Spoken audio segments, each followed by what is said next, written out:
should always be careful about applauding before a speech. You don't know what you're going to get. Thank you, Oleg, for that introduction. Ladies and gentlemen, it's a great pleasure for me to be here. Central Connecticut State University has been kind enough or unwise enough to have invited me on previous occasions.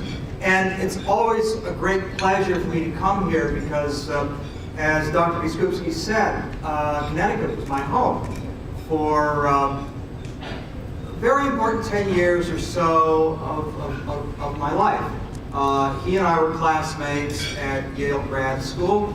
My wife, Eva, began what turned out to be a very distinguished career in librarianship at Yale's Sterling Library. Our first child was a nutmegger born. And when we left Connecticut, we did so with regret. So it's always a treat to be able to come back to what had become our second home.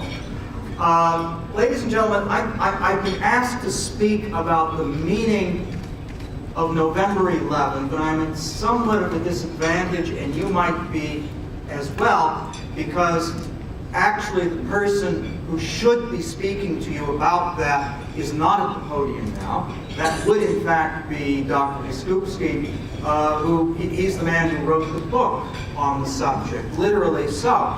A book called Independence Day, which is a brilliant idea for a book and excellently carried out.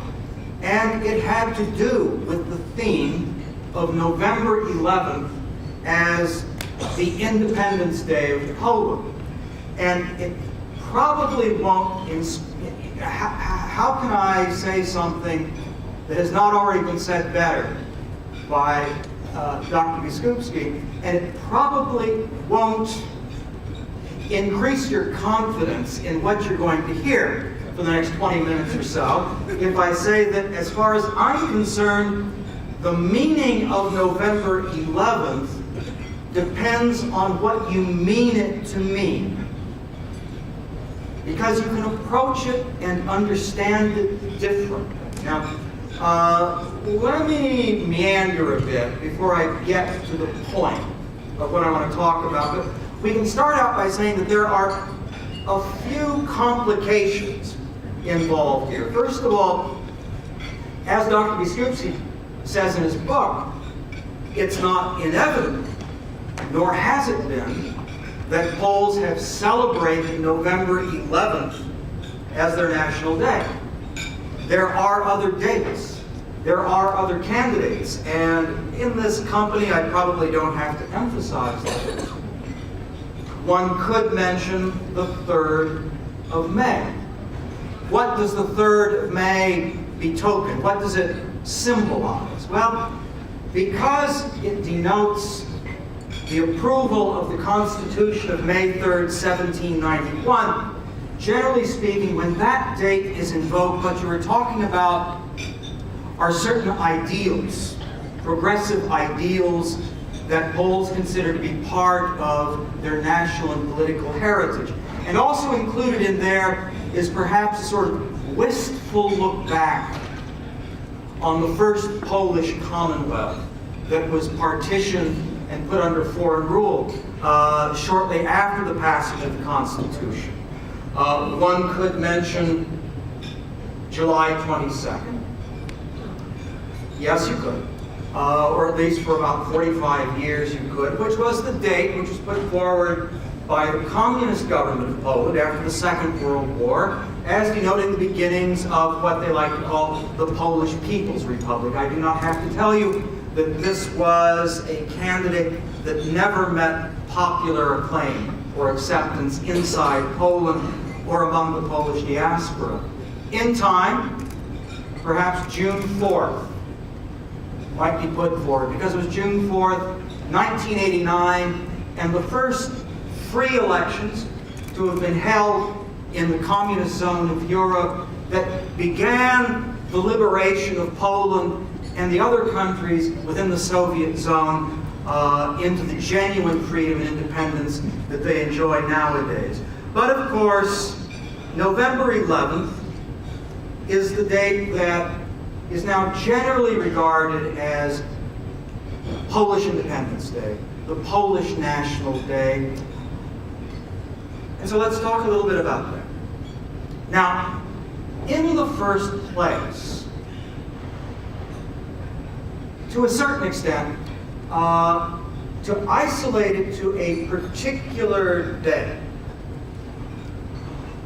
simplifies what was actually a very complicated process back in 1980, right? Poland was not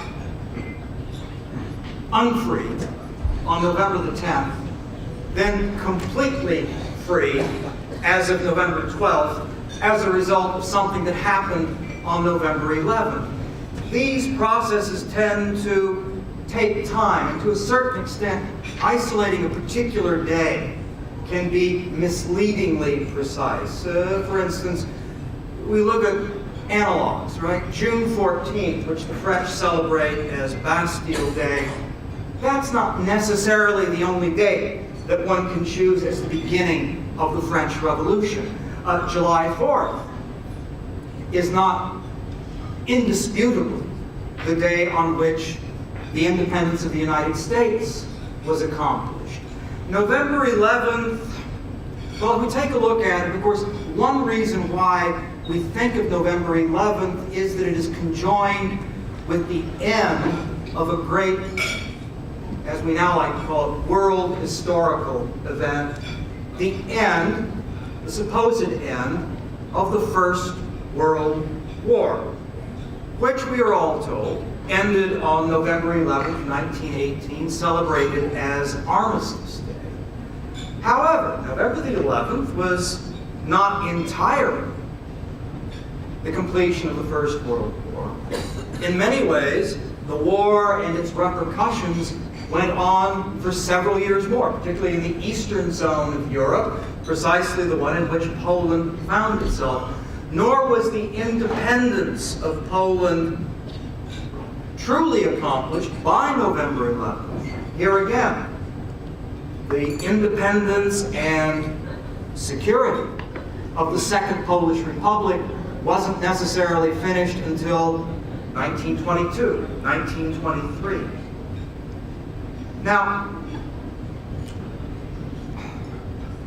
let's move on and talk a little bit about why we celebrate anniversaries in the first place. Anniversaries and birthdays. On the one hand, they are celebrations. On the other hand, that's not all that they are. If one thinks of a birthday, one thinks of an anniversary, you celebrate the beginning of a life, you celebrate the beginning of a marriage, but it also invites you to reflect on what has happened in the course of that life, in the course of that marriage, right? And that's kind of what I would like to do in thinking about November 11th. Not simply about November 11th itself, but the century that followed that November 11th in 1918, and whose completion we are marking today. And again, celebration is not entirely what it is about, because we can celebrate the regaining of independence on November 11th, 1918, but that didn't mean that history ended happily ever after for Poland, right? Just as a birthday, you celebrate a birthday, but it doesn't necessarily mean that that life that follows will not be completely untroubled. You celebrate a marriage, but that doesn't necessarily mean that the marriage will be completely untroubled.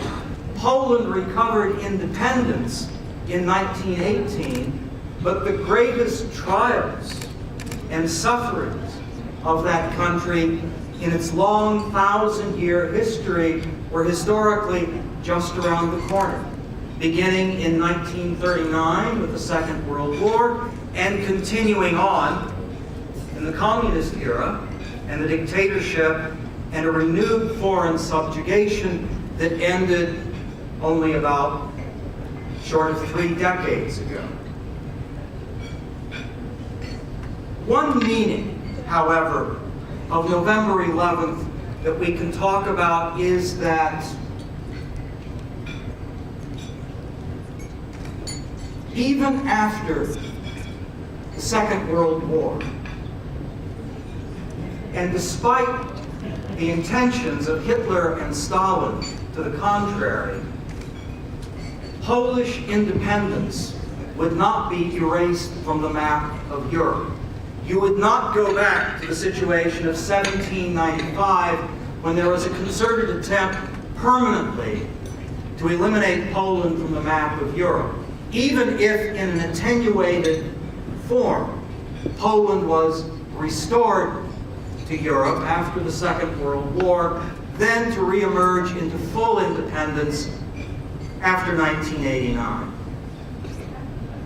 I want to move into the second part of my remarks, which is to try to take a look at the larger meaning of the recovery of Polish independence. In other words, not simply what it means for Poland and for Poles, important though that may be, but the importance of that event for the future course of world history. Because there's a lot to talk about. Dr. Biskupski has already mentioned that we were under the tutelage at Yale of the most eminent historian of Poland in the United States, the late Piotr Wandycz. And I remember that Professor Wandycz once said something that I never forgot. He talked about why should we be interested in what happens in Poland? Because, he said, Poland and the areas around Poland were the laboratory of modern history. That was the area where the great issues of our time, both for good and for ill, either originated or reached their greatest extent. The 2 world wars, the rise of the modern dictatorships, communism, fascism, Nazism, the Holocaust, the rise and fall of communism, the return of democracy to Central and Eastern Europe. All of these things happened in Poland. All of these things were involved with the fate of Poland and the Poles. The same theme was brought up by a colleague of mine, again, a recent event where that audience was lucky. They didn't have me as the speaker, they had this fellow as the speaker. And he said, you know, the 20th century, Americans are used to having heard the famous saying of Henry Luce, the publisher of Time magazine, that the 20th century was the American century. We've heard this a lot, but he said you could just as easily call it the Polish century. That in many ways it was what happened in and around and because of Poland that set the agenda for the great events of the 20th century. In many ways, we can see this embodied in the career and the encomia given to perhaps the greatest son of the Polish nation, Karol Wojtyła, better known to us as the Polish Pope, John Paul II, who has been called the man of the 20th century. And why? Not simply as a great man, but because in many ways he embodied the 20th century, just as Poland embodied the 20th century. He experienced the trials and tribulations of this Polish century that the people from which he sprang also did. Now, I don't have to tell you about John Paul II. You can read about him in history books. But you can find these same qualities reflected in the lives of ordinary Poles who are not famous, about whom you will not read in history books. And if you will permit me a personal observation, I'd like to talk a little bit about the biographies of my parents-in-law, who were born in Poland shortly after the First World War. For one thing, this saves me work. I don't have to think about remarks, because I can just tell family stories, right? But Victor and Zofia Barczyk, whose daughter I married some 40 years ago, they were born in Poland, and they had planned that their lives, they grew up in Poland in the 1920s and 1930s, and like young people everywhere, they planned their lives, right? And then history happened. The war happened. My mother-in-law served as a nurse in the Warsaw Rising of 1944 and was taken into German captivity and spent the last year of the war in a German work camp. My father-in-law interrupted his studies at the seminary to join the war effort, ended up in the Anders Army, and then my future parents-in-law met in the United Kingdom after the war. My father-in-law began teaching in schools for the Polish soldiers who had taken residence in UK. Then, as some of you may know, after a couple of years of the war, after the war, the presence of the Poles in the United Kingdom was increasingly regarded by the government there as an embarrassment and a burden, and so they emigrated from there across the ocean. Their first stop, actually, after getting off at Ellis Island, was in Bridgeport, right down I-95, right? Then they moved out to Chicago, and they began their lives in a new country, far away from their homeland, and ostracized by the regime that ran that new homeland. But they never left Poland out of their hearts. And they spent the years of their maturity and their old age trying to inculcate Polish culture in Chicago, founding Saturday schools, the like, and had the satisfaction in their old age of winning the honors and recognition of a genuinely free Poland to try to make up for the years in which they had been treated as pariahs. And both of them have departed this life within the last few years, and they occupy pieces of ground in the Maryhill Polish Military Cemetery in Niles, Illinois, a small piece of Poland halfway across the world. I will conclude now on this note. John Paul II took Poland and its traditions and its values that he had learned as a youth in Poland, and he took those to Rome, thence to the world, and made that world a better place. People like Victor and Zofia Barczyk took to war and then abroad, as generations of other Polish patriots have found themselves forced to do. And like many of you and your ancestors, found a new home in a faraway country, but animated by ideals and values that are familiar to Poland. Within living memory, people of Poland itself have given the world an inspiring example of how to throw off dictatorship and advance the cause of their own freedom and the freedom of others, and to do it without bloodshed, and to rehabilitate their country and lead it into the freest most prosperous, most secure and peaceful era in its 1,000-year history. 100 years have passed since November 11th, 1918.